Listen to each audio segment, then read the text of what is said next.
एक बार फिर से आप सभी का ई लर्निंग में स्वागत है। आज की वीडियो में हम पढ़ेंगे क्लास 10th हिंदी पाठ बाल गोविंद भगत के प्रश्न उत्तर। मैं कोशिश करूंगा कि इस पाठ के प्रश्न उत्तर को सरल भाषा में समझाऊं।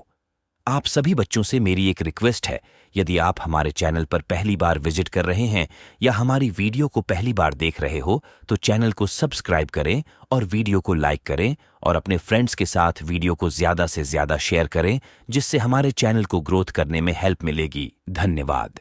चलिए शुरुआत करते हैं पहले प्रश्न से। पहला प्रश्न, खेतीबाड़ी से जुड़े गृहस्थ बाल गोविंद भगत अपनी किन चारित्रिक विशेषताओं के कारण साधु कहलाते थे? उत्तर, बाल गोविंद भगत एक गृहस्थ थे, परंतु उनमें साधु कहलाने वाले गुण भी थे। 1. कबीर के आदर्शों पर चलते थे, उन्हीं के गीत गाते थे। 2. कभी झूठ नहीं बोलते थे, खरा व्यवहार रखते थे। 3. किसी से भी दो टूक बात करने में संकोच नहीं करते, न किसी से झगड़ा करते थे। 4. किसी की चीज नहीं छूते थे, न ही बिना पूछे व्यवहार में लाते थे। 5. कुछ खेत में पैदा होता, सिर पर लाद कर पहले उसे कबीरपंथी मठ में ले जाते, वहां से जो कुछ भी भेंट स्वरूप मिलता था उसे प्रसाद स्वरूप घर ले जाते थे। 6. उनमें लालच बिल्कुल भी नहीं था। दूसरा प्रश्न, भगत की पुत्रवधू उन्हें अकेले क्यों नहीं छोड़ना चाहती थी?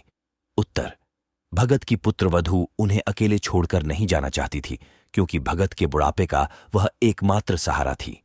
उसके चले जाने के बाद भगत की देखभाल करने वाला और कोई नहीं था। तीसरा प्रश्न, भगत ने अपने बेटे की मृत्यु पर अपनी भावनाएं किस तरह व्यक्त की?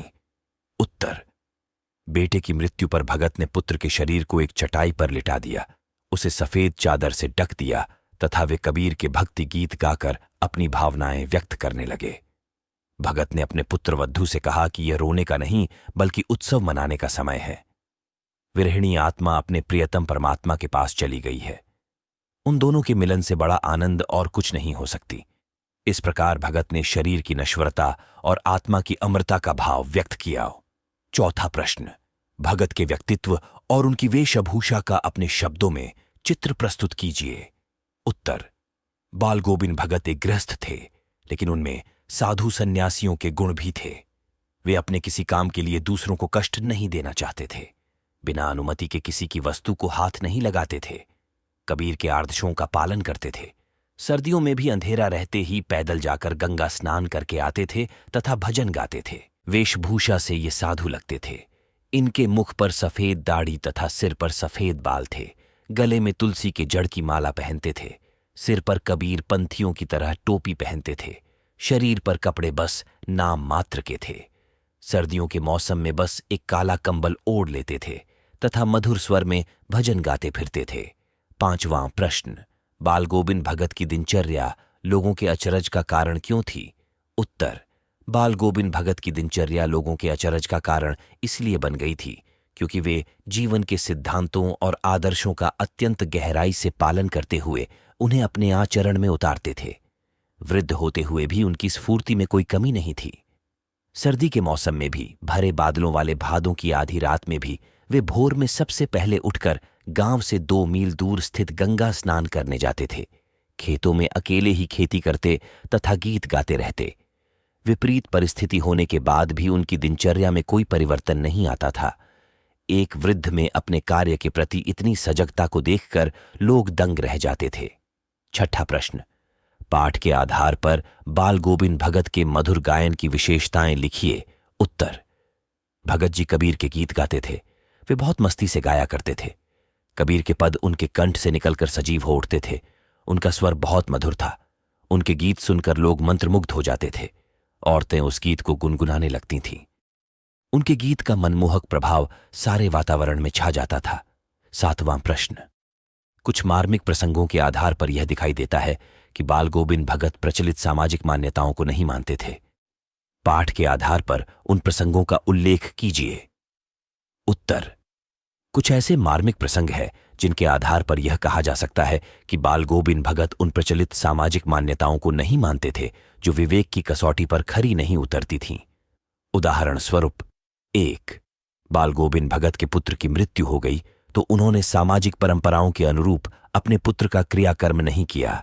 उन्होंने कोई तूल न करते हुए बिना कर्मकांड के श्राद्ध संस्कार कर दिया। 2.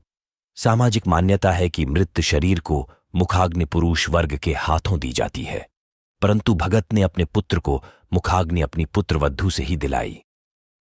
3. हमारे समाज में विधवा विवाह को मान्यता नहीं दी गई है, परंतु भगत ने अपनी पुत्रवधू को पुनर्विवाह करने का आदेश दे दिया। 4. अन्य साधुओं की तरह भिक्षा मांगकर खाने के विरोधी थे। 8वां प्रश्न, धान की रोपाई के समय समूचे माहौल को भगत की स्वर लहरियां किस तरह चमत्कृत कर देती थीं? उस माहौल का शब्द चित्र प्रस्तुत कीजिए। उत्तर, आषाढ़ की रिमझिम फुहारों के बीच खेतों में धान की रोपाई चल रही थी। बादल से घिरे आसमान में ठंडी हवाओं के चलने के समय अचानक खेतों में से किसी के मीठे स्वर गाते हुए सुनाई देते हैं। बाल गोविंद भगत के कंठ से निकला मधुर संगीत वहां खेतों में काम कर रहे लोगों के मन में झंकार उत्पन्न करने लगा। स्वर के आरोह के साथ एक एक शब्द जैसे स्वर्ग की ओर भेजा जा रहा हो। उनकी मधुर वाणी को सुनते ही लोग झूमने लगते हैं। स्त्रियां स्वयं को रोक नहीं पाती है तथा अपने आप उनके होंठ कांप कर गुनगुनाते लगते हैं। हलवाहों के पैर गीत के ताल के साथ उठने लगे। रोपाई करने वाले लोगों की उंगलियां गीत की स्वर लहरी के अनुरूप एक विशेष क्रम से चलने लगीं। बाल गोविंद भगत के गाने से संपूर्ण सृष्टि मिठास में खो जाती है। रचना और अभिव्यक्ति। 9वां प्रश्न, पाठ के आधार पर बताएं कि बाल गोविंद भगत की कबीर पर श्रद्धा किन किन रूपों में प्रकट हुई है। उत्तर, बाल गोविंद भगत द्वारा कबीर पर श्रद्धा निम्नलिखित रूपों में प्रकट हुई है। 1. कबीर गृहस्थ होकर भी सांसारिक मोहमाया से मुक्त थे। उसी प्रकार बाल गोविंद भगत ने भी गृहस्थ जीवन में बंधकर भी साधु समान जीवन व्यतीत किया। 2. कबीर के अनुसार मृत्यु के पश्चात जीवात्मा का परमात्मा से मिलन होता है। बेटे की मृत्यु के बाद बाल गोविंद भगत ने भी यही कहा था। उन्होंने बेटे की मृत्यु पर शोक मानने की बजाय आनंद मनाने के लिए कहा था। 3. भगत जी ने अपनी फसलों को भी ईश्वर की संपत्ति माना। वे फसलों को कबीर मठ में अर्पित करके प्रसाद रूप में पाई फसलों का ही उपभोग करते थे। 4. पहनावे में भी वे कबीर का ही अनुसरण करते थे। 5. कबीर गांव गांव गली गली घूमकर गाना गाते थे, भजन गाते थे। बाल गोविंद भगत भी इससे प्रभावित हुए। कबीर के पदों को वे गाते फिरते थे। 6.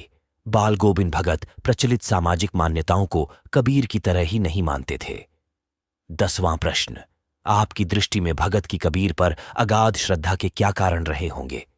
उत्तर, भगत की कबीर पर अगाध श्रद्धा के निम्नलिखित कारण रहे होंगे। 1. कबीर का आडंबरों से रहित सादा जीवन। 2. सामाजिक कुरीतियों का अत्यंत विरोध करना। 3. कामनाओं से रहित कर्मयोग का आचरण। 4.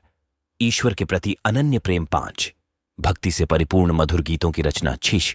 आदर्शों को व्यवहार में उतरना। 11वां प्रश्न, गांव का सामाजिक सांस्कृतिक परिवेश आषाढ़ चढ़ते ही उल्लास से क्यों भर जाता है। उत्तर, आषाढ़ की रिमझिम बारिश में भगत जी अपने मधुर गीतों को गुनगुनाकर खेती करते हैं। उनके इन गीतों के प्रभाव से संपूर्ण सृष्टि रम जाती है।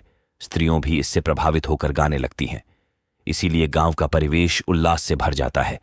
12वां प्रश्न, ऊपर की तस्वीर से यह नहीं माना जाए कि बाल गोविंद भगत साधु थे। क्या साधु की पहचान पहनावे के आधार पर की जानी चाहिए? आप किन आधारों पर यह सुनिश्चित करेंगे कि अमुक व्यक्ति साधु है? उत्तर, एक साधु की पहचान उसके पहनावे से नहीं, बल्कि उसके आचार, व्यवहार तथा उसकी जीवन प्रणाली पर आधारित होती है। यदि व्यक्ति का आचरण सत्य, अहिंसा, अपरिग्रह, त्याग, लोक कल्याण आदि से युक्त है, तभी वह साधु है। साधु का जीवन सात्विक होता है। उसका जीवन भोग विलास की छाया से भी दूर होता है। उसके मन में केवल ईश्वर के प्रति सच्ची भक्ति होती है। 13वां प्रश्न, मोह और प्रेम में अंतर होता है। भगत के जीवन की किस घटना के आधार पर इस कथन का सच सिद्ध करेंगे? उत्तर, मोह और प्रेम में निश्चित अंतर होता है। मोह में मनुष्य केवल अपने स्वार्थ की चिंता करता, प्रेम में वह अपने प्रियजनों का हित देखता है। भगत को अपने पुत्र तथा अपनी पुत्रवधू से अगाध प्रेम था, परंतु उसके इस प्रेम ने प्रेम की सीमा को पार कर कभी मोह का रूप धारण नहीं किया। दूसरी तरफ वह चाहते तो मोहवश अपनी पुत्रवधू को अपने पास रोक सकते थे, परंतु उन्होंने अपनी पुत्रवधू को जबरदस्ती उसके भाई के साथ भेजकर उसके दूसरे विवाह का निर्णय किया। इस घटना द्वारा उनका प्रेम प्रकट होता है।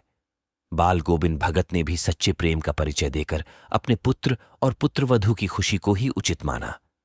भाषा अध्ययन 14। इस पाठ में आए कोई 10 क्रिया विशेषण छांट कर लिखिए और उसके भेद भी बताइए। उत्तर 1। धीरे धीरे धीरे धीरे स्वर ऊंचा होने लगा।